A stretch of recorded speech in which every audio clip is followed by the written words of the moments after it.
En Fisiología de Cultivos y Post-Cosecha aprendimos sobre la fotosíntesis, que es un proceso mediante el cual las plantas utilizan la luz solar para convertirla en energía química. Este proceso es esencial para la vida en la Tierra, ya que genera oxígeno y forma la base de la cadena alimentaria. Este proceso se divide en dos. La primera etapa, que es la fase luminosa, en la cual es dependiente de la luz. Esta ocurre en los tejidos tilacoidales de los cloroplastos.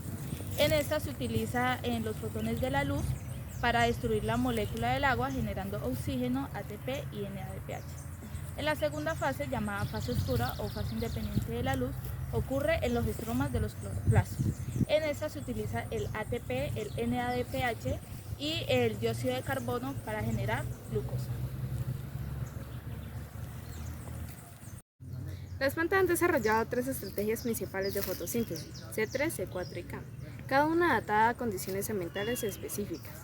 Las plantas C3, como el trigo y el arroz, utilizan la vía más común de fotosíntesis, produciendo un compuesto de 3 carbonos llamado trifosglicerato.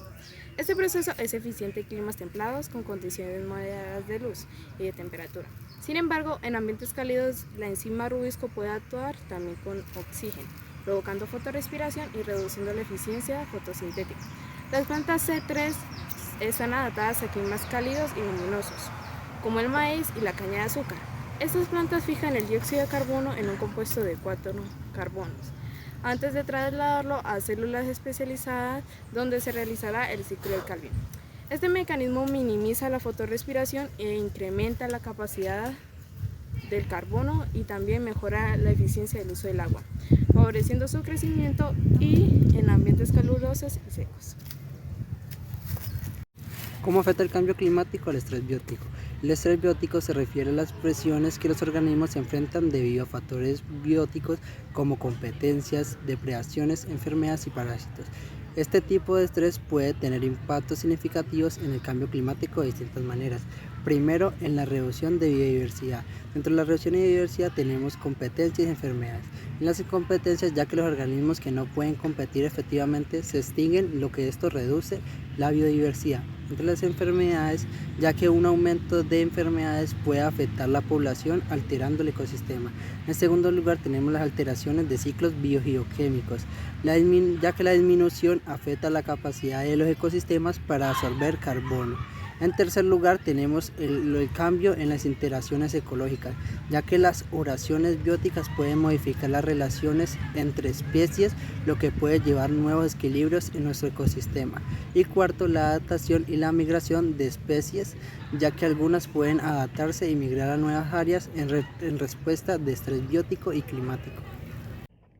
Las plantas son más que solo un paisaje hermoso, son la base de la vida en la Tierra. La producción de oxígeno, alimentos y refugio es parte de ellas. ¿Pero cómo lo hacen?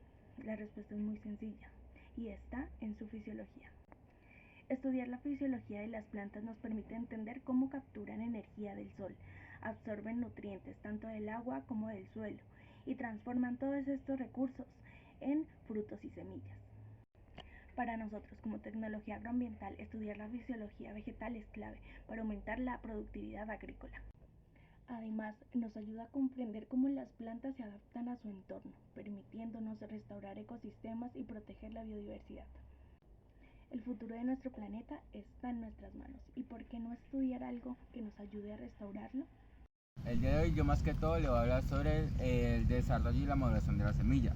Tenemos que esta ocurre en 4 etapas o 3, que es la polinización, la fecundación, la maduración y desarrollo de la semilla y la germinación.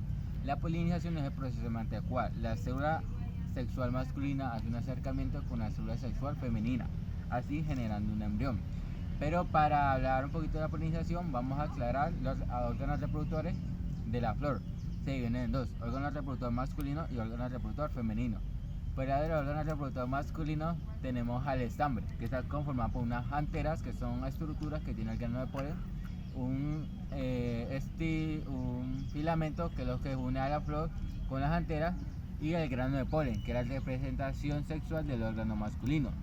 Fuera del lado femenino tenemos al pistilo, que están formados por un estigma, un estilo, y los ovarios, que son los que contienen el óvulo. El proceso de polinización es el proceso mediante el cual el grano de polen ubicado en las anteras llega al estigma ubicado en el estilo órgano reproductor femenino, así culminando el proceso de polinización. Inmediatamente después de este proceso sigue el proceso de fecundación. El proceso de fecundación es el proceso mediante el cual el grano de polen, ya habiendo llegado al estigma, se fecunda y crea un tubo polínico por donde este va a bajar, pasando por el estilo, los ovarios y llegando al óvulo, donde este va a germinar y va a crear un embrión. Cabe aclarar que este tipo de fecundación se da en la planta angiosperma. En la gimnosperma el proceso es más complicado, ya que requiere una doble fecundación. En esta doble fecundación, tanto gameto masculino como gameto femenino se van a unir formando un embrión, y otro gameto masculino se va a unir con dos núcleos polarizados generando el endospermo. El endospermo va a ser como reserva de nutrientes que más adelante va a utilizar la semilla o el embrión. Después de este proceso sigue la maduración y el desarrollo del endospermo y el embrión. El endospermo, como dije, es un tejido nutritivo que va a servir o que va a almacenar nutrientes que más adelante va a necesitar la planta o el embrión. Y el embrión está conformado por tres partes, que es la radícula, cutícula, el hipocotolito y los cotiledones. Las radículas son las raíces primarias, el hipocotolito sirve como un tallito y los cotiledones son hojas embrionarias que van a servir para hacer fotosíntesis más adelante. Después de la fecundación, el endospermo se sigue desarrollando. Esto con el fin de almacenar nutrientes necesarios que más adelante va a utilizar el embrión. Mientras ocurre todo este proceso, la planta madre va a crear fitohormonas como el ácido abscísico, que va a servir para regular los procesos de dormancia. Como ya lo sabemos, el proceso de dormancia es un proceso evolutivo que ha adquirido la semilla, eso con el fin de adaptarse a ciertas condiciones, porque mientras que la semilla está en un proceso de dormancia, está dormida, y si las condiciones no son aptas para que esta germine, ella no va a germinar, sino que va a mantenerse dormida.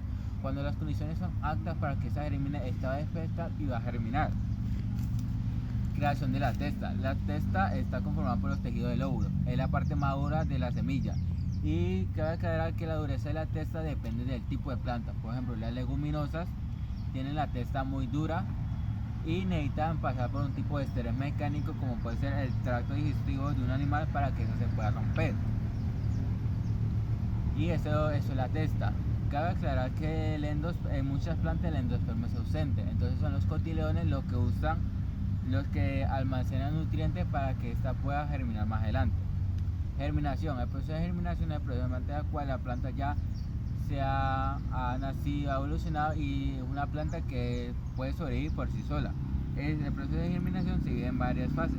Las principales son la fase de hidratación, donde en esta fase es muy importante el agua, porque el agua tiene inhibición. ¿Qué es inhibición? Inhibición es el proceso mediante el cual el agua entra a la semilla y haciendo que esa semilla se expanda, así emergiendo la plantula. También tenemos hidratación de enzimas. La hidratación de enzimas es el proceso mediante el cual el agua entra a las enzimas y las hidrata activándolas, así haciendo más rápido los procesos químicos. En este caso, la descomposición de los nutrientes que anteriormente había almacenado los cotiledones o el endosperma. Las enzimas son proteínas que agilizan los procesos químicos. Los procesos de germinación, pero en este caso nomás le voy a mencionar este. Cabe aclarar que cuando para todo este proceso de germinación ya empieza a salir las primeras estructuras del embrión de la semilla. La primera que sale es la radícula, ya que esta va a servir para sostener a la semilla. Después sale el hipocotolito y los cotiledones. El hipocotolito, como yo les dije, sirve como un tallito que va a sostener a los cotiledones. Los cotiledones en este caso van a servir para hacer fotosíntesis y autoalimentar a la planta. Cabe aclarar que después que el hipocotolito va creciendo, los cotiledones ya no son suficientes para hacer la fotosíntesis, y aquí empieza a emerger las primeras hojas verdaderas de la planta, eso con el fin de hacer fotosíntesis. Y bueno, muchas gracias.